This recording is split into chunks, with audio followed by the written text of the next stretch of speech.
இஸ்ரேல்ல இருந்து அமெரிக்காவில இருந்து வந்து பட்டுச்சேலை வாங்கி கட்டிட்டு போறாள.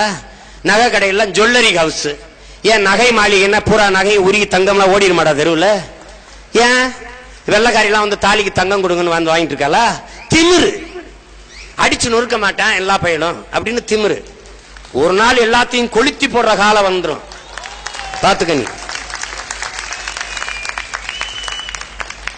எழுது, ஆங்கிலத்தில் எழுது, ஆங்கிலத்தில் எழுது. இப்ப இருக்குது அப்படி மூர்த்தி ஒட்டி நகலகம் இப்படி எழுது. அப்படி எழுத அதை எழுதிட்டு அப்புறம் ஆங்கிலத்தில் எழுதிக்க. ஒரு மெடிக்கல் ஸ்டோர் இருக்குன்னா மருந்தகம் கீழே மெடிக்கல் ஸ்டோர் என்று எழுதிக்க. அப்படித்தானே உலகம் எழுதுறான். நீ சவுதி அரேபியா போயிருக்கியா, துபாய் போயிருக்கியா, குவைத்து போயிருக்கியா, மலேசியா போயிருக்கியா, சிங்கப்பூர் போயிருக்கியா? அதன் தாய்மொழியில பெருசா எழுதிட்டு பொது இடங்கள்ல வானூர்தி, மருத்துவமனை, தொடர்வண்டி நிலையத்துல சின்னதா ஆங்கிலம் போனா போது வெளிநாட்டு பயணிக்குன்னு எழுதி வச்சிருக்கான்.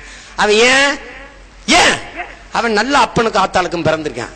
இங்க நாம அப்படியா ஆங்கிலம் பேசுறதா அறிவு இல்ல, நம்ம படிக்காத முட்டாப்பையில் நினைச்சிருவான்னு. தமிழ் பேசுவதுதான் தன்மானத்தின் அடையாளம், தமிழின் அடையாளம், தமிழனின் பெருமை என்று. தமிழ் அவமானம் அல்ல, நமது அடையாளம் என்பதை நாம் உணரணும். இனிமேலாவது பேசணும். வணக்கம், வாங்க உட்காருங்க, சாப்பிட்டுக்கிட்டே பேசுவோம், அப்படிதான் பேசணும். வாங்க தேநீர் குடிச்சுக்கிட்டே பேசலாமே என்று பேசலாம். வாக்கிங் போவோமா, ஏன் நடந்து போமான்னு கேட்டா கால் அப்படி பின்னி இடறி விழுந்துருவியா? இடந்து விழுந்துருவியா? ஏன் அப்படி பேசணும்? ஏன் அப்படி பேசணும்? பேச வரல. அது தொலைக்காட்சியை திருப்பினா அந்த இருக்கிற அந்த பொம்பளை நெக்ஸ்ட் காலர் யாருன்னு பார்ப்போம். ஏன் அடுத்த அழைப்பாளர் யாருன்னு பார்த்தா உனக்கு ஆகாதா?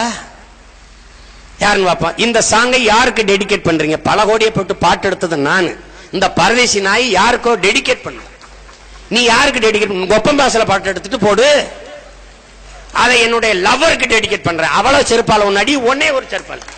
ஈன நாய்கள யாருக்கு டெடிகேட் பண்றேன்?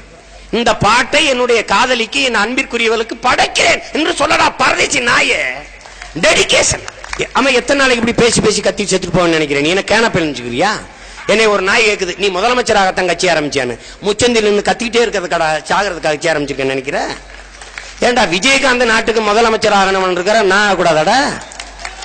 ஏ, எனக்கு இந்த மண்ணை ஆளுகிற உரிமை, என் அன்பு மக்களே, இந்த மண்ணின் மகன் சீமானுக்கு இந்த மண்ணை ஆளுகிற உரிமை எனக்கு இல்லாத உரிமை இந்த விஜயகாந்துக்கு, இந்த கருணாநிதிக்கு, இந்த ஜெயலலிதாவுக்கு, இந்த ஸ்டாலினுக்கு, இவருக்கு இருக்கு, எனக்கு இல்லையா? இந்த மண்ணில் பிறந்த மான தமிழ் மகன், பச்சை தமிழ் பிள்ளையடா இந்த சீமான். எனக்கு இல்லாத உரிமை எவனுக்கு இருக்கு? அயோக்கியப்பையில நீ வந்து என்ன செய்வாய் என்று கேட்கிறானே, அவனை எல்லாம் முதல்ல நீ வந்து என்ன செய்வாய்?